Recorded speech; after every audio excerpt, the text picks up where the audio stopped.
देखिए ज्योमेट्री में last time हमने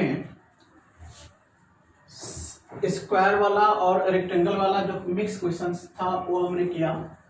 उस टाइप के एक क्वेश्चंस और बाकी रह गए थे, उसे भी देखेंगे। देन उसके बाद चलेंगे हम नए टाइप में।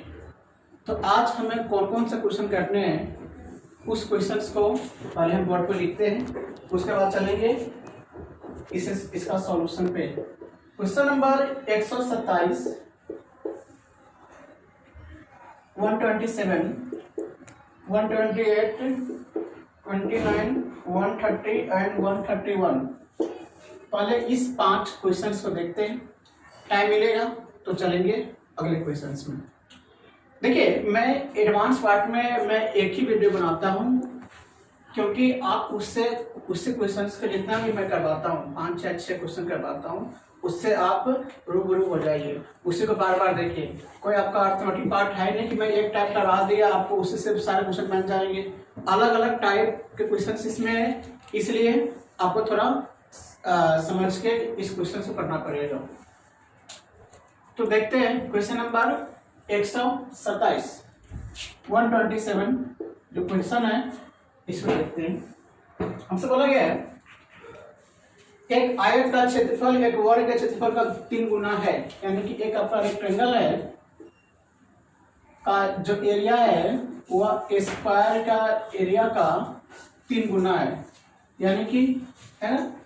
एक आयत का क्षेत्रफल यानी कि आयत का क्षेत्रफल वर्ग के क्षेत्रफल का क्या है 3 गुना है, इसलिए हमने क्या लिखा इंटू में 3। कोई नहीं, उस आयत तो पहले क्या करते हैं कि जो इसका फॉर्मूला होता है वो देखते हैं। आयत का एरिया क्या होता है एल इंटू बी, और ये आपका होता है ए स्क्वायर और इंटू में 3। सब कुछ हमने लिख लिया। हमसे बोला गया है यदि आयत की लंबाई 20 है, चौड़ाई हमें नहीं मालूम है, और ना ही हमें जो ए है ए का मान मालूम है। इसे निकालने के लिए एक कंसेप्ट हमें दे रखा है। क्या दे रखा है? यदि उसकी चौड़ाई यानी कि b बराबर क्या है उसकी भुजा की यानी कि a की 3/2 गुनी है ना। चौड़ाई आयत की चौड़ाई ब्रेथ ऑफ रेक्टेंगल इसका 2 क्या है स्क्वायर जो आपका दे रखा है उसके साइड का 3/2 गुना है। हमने कहा था ये मान इसका होता है और ये मान इसका होता है। इसे हमने क्या किया b बराबर क्या निकाला 3 और a बराबर क्या निकाला 2, है ना।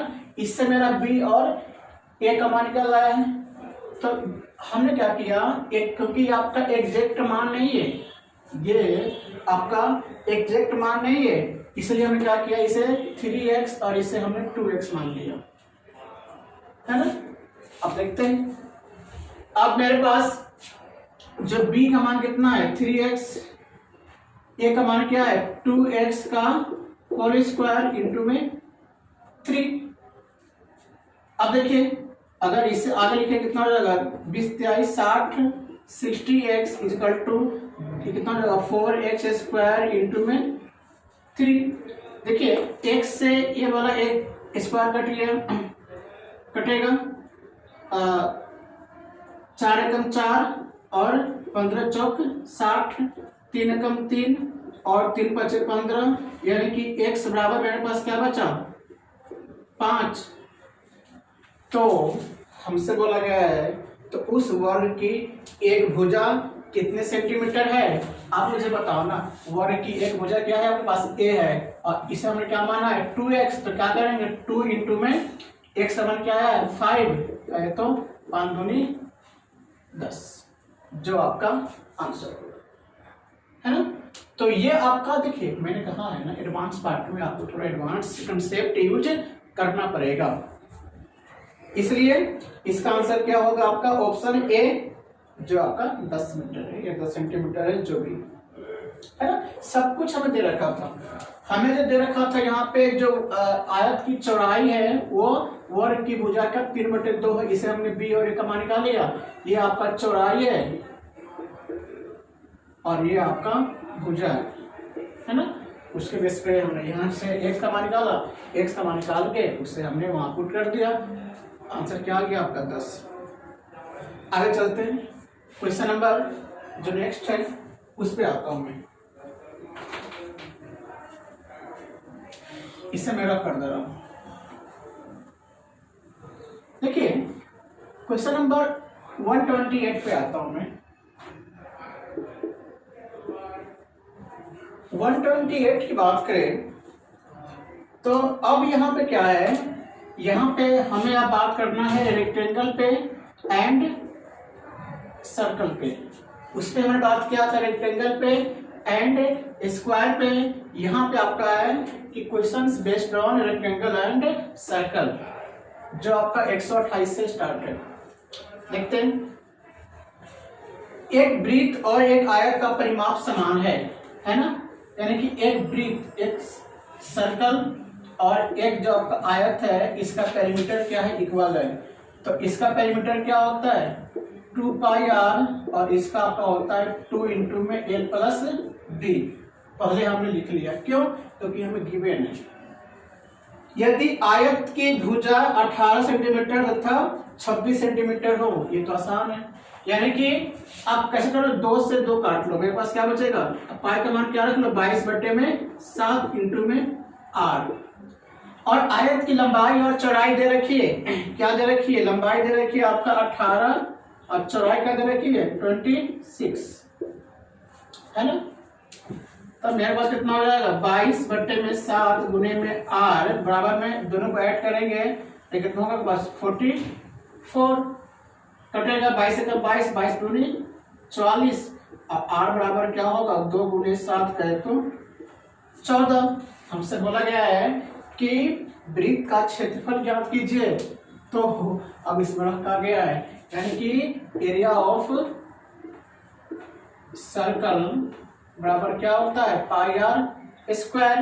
पाई का मान कितना होता है 22/7, r का मान आपने क्या निकाला है 14, यानी कि 14 का स्क्वायर यानी 14 गुने में 14 कटेगा, 7 दूनी 14, 22 गुने में 28। जब गुना करेंगे एक कितना होगा आपके पास, गुना कर लीजिए, 28 में 22 से गुना कीजिए 56 और 56 यानी कि 616 यानी कि 616 जो आपका आंसर होगा। देखिए मैंने कहा है ना कि ये सब कंसेप्ट आपको हमने करवा रखा है और आपको ये सब थोड़ा आसान लग रहा होगा, क्यों, क्योंकि इस तरह के क्वेश्चंस आपने किया है। अभी क्या किया इन्होंने कि दो में मर्ज किया इसको, पहले हमने एक एक किया, एक वन टाइप का हमने किया था, अब 2 को मिला के बोला कि सॉल्व कीजिए, तो हमने दोनों का कंसेप्ट यूज कर लिया, यानी बोला गया तो पेरीमीटर इसका और इसका इक्वल था, हमने इस आर निकाल लिया और हमसे कहा गया था कि एरिया निकालिए, तो एरिया के लिए हम आर हमें निकल ही गया था पहले से, उसी आर को हमने पुट करके सोल्यूशन कर लिया, है ना। आगे चलते हैं, क्वेश्चन नंबर 129, इसे मैं रख कर दे रहा हूं।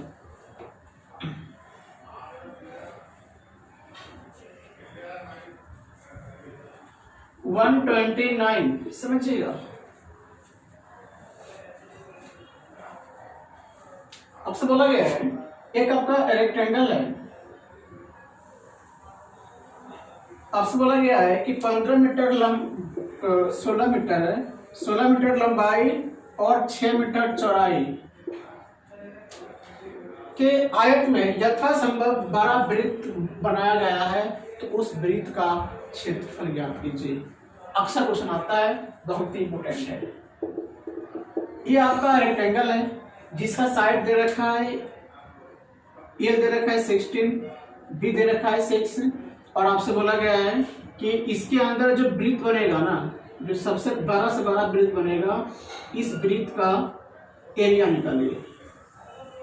इस जो वृत्त बनेगा इसका एरिया निकालिए। तो वृत्त का क्षेत्रफल क्या होता है आपके पास, वृत्त का क्षेत्रफल बराबर होता है पाई r स्क्वायर। पाई का मान तो मुझे 22/7 मुझे मालूम है, बट r कहां से लाएंगे, है ना, तो r मुझे यहां से फाइंड करना पड़ेगा। याद रखिएगा। आप मुझे बताओ इसका ये वाला पार्ट क्या होगा, ये वाला पार्ट आपका होगा डायमीटर, डायमीटर होगा। और यहां से यहां तक का मान क्या होगा आपका, ये वाला आपका होगा रेडियस कहे तो r। अगर यहां से यहां तक की लंबाई, कुल लंबाई अगर आपका 6 है तो इसका हाफ करेंगे तो कितना होगा आपके पास, ये आपका होगा 3 मीटर। यानी कि हमने क्या किया, जो रेडियस है वो हमने निकाल लिया। रेडियस मेरा क्या आया है 3, तो हमसे बोला गया है एरिया निकालिए। तो क्या करेंगे, पाई इंटू में आर काउंट कितना है, 3 का स्क्वायर का है 3 9 पाई, यही आपका आंसर होगा। इसे पाई का मान यूज नहीं करना था, आंसर पाई में दे रखा है। जब कभी भी याद रखिएगा, जब कभी भी किसी आयत के अंदर में बड़ा सा बड़ा वृत्त बनाने के लिए बोले तो जो उसका चौड़ाई होगा उस चौड़ाई का आधा उसका त्रिज्या होगा। हमने क्या किया, इसकी चौड़ाई क्या दे रखा है 6, आप मैं पूछूं आप निकालने के लिए तो चौड़ाई का हाफ कितना हो जाएगा, 6/2 करें तो 3। हम फट से इस वाले मान को पुट करके हम देख सकते हैं। हमें तो फिगर भी नहीं बनानी हो सकता होगा।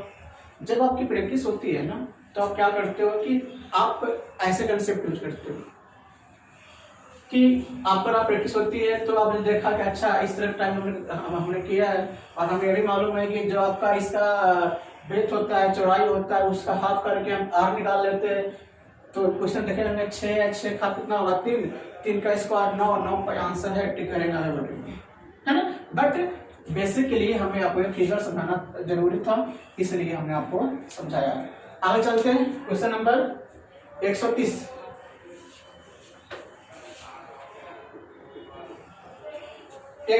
की बात करें, हमसे बोला गया है कि 112 सेंटीमीटर व्यास का एक वृत्ताकार तार आयत के रूप में बोला गया है। एक आपका ये है, और बोला गया इसका जो डायमीटर है ना वो आपका दे रखा है 112 सेंटीमीटर। एक आयत के रूप में मोड़ा गया है जिसकी भुजाएं 9:7 के अनुपात में है, तो आयत की छोटी भुजा कितनी होगी। देखिए, जब कभी भी आपसे बोले कि इससे फोल्ड करके ये बनाया गया है तो इस केस में हम हमेशा जो उसका पेरीमीटर होता है या उसका सर्कमफ्रेंस होता है हम उससे कंपेयर करते हैं, क्योंकि इसमें यही टाइप लगता है। मोड़ने के बाद मतलब हमें जो परिधि वाला होता है कंसेप्ट उसे यूज करना है, कुछ है ही नहीं फिर। यानी कि इसे मैं रख कर दे रहा हूं, यानी कि ये है और इससे क्या किया गया है, एक आपका रेक्टेंगल बनाया गया है। सिंपल सी बात है, इसी फोल्ड करके यानी कि दोनों को जो आपका पेरीमीटर है उससे हम कंपेयर करेंगे। यानी कि perimeter of circle is equal to perimeter of rectangle, है ना। ये क्या होता है बस 2 पाई आर, ये बराबर क्या होता है 2 इंटू एल प्लस बी, है ना। 2 से 2 काट लीजिए, पाई का मान क्या देगा 22/7 गुने में आर का आर कितना हो जाएगा, आपका डायमीटर अगर 112 है तो आर कितना होगा 56, उसका हाफ हो जाता है 56 बराबर। अब देखिए, अब यहाँ पे हमें अनुपात दे रखा है, अनुपात क्या दे रखा है 9:7। जब कभी भी 9:7 अनुपात में दे रखा है वो आपका एग्जैक्ट मान नहीं होता, उसे हम क्या करेंगे x के रूप में हम ले सकते हैं। तो मेरे पास क्या हो जाएगा 9:7 क्या है तो 9x प्लस में 7x, इसे मैं यहाँ लिखता हूँ। अब देखिए कटेगा 8 मतलब है 22 में 8 से गुना करेंगे कितना हो जाएगा 176 इक्वल टू 9 और 9x प्लस में 7x कितना हो जाएगा 16x कटेगा 16 कम 16 16 कम 16 16 कम 16, x का मान मेरे पास क्या आया है 11। अब हमसे बोला गया है कि आयत की छोटी भुजा क्या है, आयत का जो मेरा अनुपात का था 9x और आपका 7x, हमसे बोला गया है स्मॉलेस्ट साइड 9 और 7 में से छोटा कौन सा होता है 7, जो आपका 7x है उसमें हम x का मान पुट कर देंगे, आपका आंसर आ जाएगा। मीन्स क्या करेंगे 7 इंटू में 11 करें तो आपका 77 क्या होगा आपका आंसर हो जाएगा, है ना। तो ये था आपका इस क्वेश्चन का आंसर, समझ में आ गया होगा। अब जो आज के लिए लास्ट क्वेश्चन है उसे हम देखते हैं, और यहाँ पर क्वेश्चन नंबर 131। रब कर दो इसे।